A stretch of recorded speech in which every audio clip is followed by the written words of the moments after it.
Eto, hindi nagpatinag sa ulan ng mga kababayan natin sa nanaking New Year's Eve party sa Kapuso Countdown to 2025. Sinulit nila ang all-out performances mula sa Kapuso stars at P-pop groups. Yan ang unang balita ni Jamie Santos.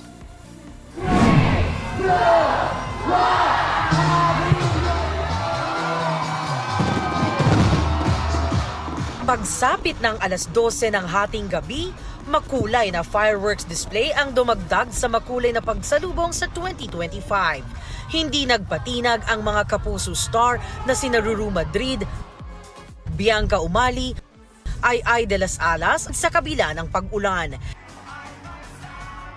Hindi rin umalis sa kanilang mga pwesto ang mga nagtungo sa GMA Kapuso Countdown to 2025, isa sa puso. Sobrang saya raw ni Ai na first time makasama sa GMA Countdown. I'm so looking forward for 2025 and nakita niyo naman umaambon. So meaning nun, lahat tayo ibibless ni Lord at lahat tayo magkakaroon ng maraming trabaho.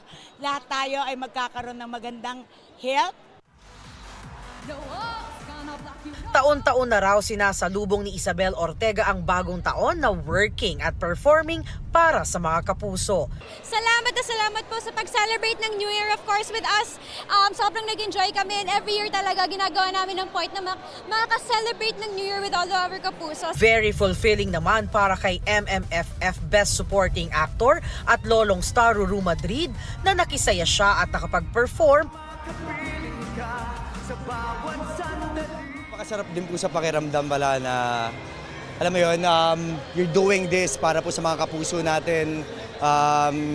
What a great year for me. At lahat po yun ay pinagpapasalamat ko po syempre sa Panginoon Diyos at syempre po sa mga Kapuso natin na walang sawang sumusuporta. From Black Rider to Green Bones and hopefully next year, January, abangan niyo po ang lolong. More blessings at work din ang nilulook forward ni Betong Sumaya. Grabe, thank you Lord for the blessings. It's amazing. More blessings, more shows para patuloy tayo makapagbigay ng happiness sa mga Kapuso, di ba? Ilang minuto bago magpalit ng taon, dagdag sa saya at kinang ng Kapuso Countdown ang isa sa mga pinakainabangan na performance ng SB19. Kabilang din sa mga Kapuso star na nagtanghal ng mga pasabog na performance ay sina Julian San Jose, Raver Cruz, Christian Bautista, Sania Lopez at Kailin Alcantara. Rain or shine, hindi natinag ang mga piniling sa Pasay salubungin ang kanilang bagong taon.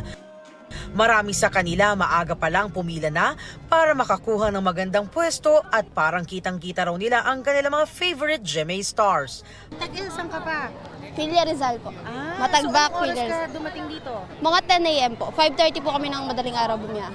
As a student, syempre po, balik eskwela, stress na naman. So ito po yung stress reliever namin. Kasi po andito po yung mga idol ko. Sino ba ang iyong pinakakaabangan? SB19 po. Sinong favorite? Si Ken po. So anong feeling pag makikita na sila mamaya? Masaya po. So okay lang po kahit umaambon, ganito yung panahon? Okay lang po, basta po nakita ko po sila. Gusto ko lang naman po mag-explore ng bago kasi mas okay po sa akin na nandito po ako. Sana po lahat ng mga worst na experience ko, ma-reset na lahat. Sa mga taon na nagdaan, lagi na lang po ako nasa bahay kaya mas pinili ko rin yung ganito para maiba naman. Para po ma-experience nila ng sa ibang lugar. Mahigpit na seguridad ang ipinatupad sa palibot ng venue. Isa-isang sumailalim sa inspeksyon ang mga bag na ipinapasok. Bukod sa security ng mall, katuwang din nila ang GMA Security sa pagpapatupad ng kaayusan ng GMA Countdown to 2025. May PNP personnel din na nakadeploy sa venue at sa palibot ng mall. May K9 unit din na umiikot sa lugar. Ito ang unang balita. Jamie Santos nagbabalita para sa GMA Integrated News. Gusto mo bang mauna sa mga balita? Mag-subscribe na sa GMA Integrated News sa YouTube at tumutok sa unang balita.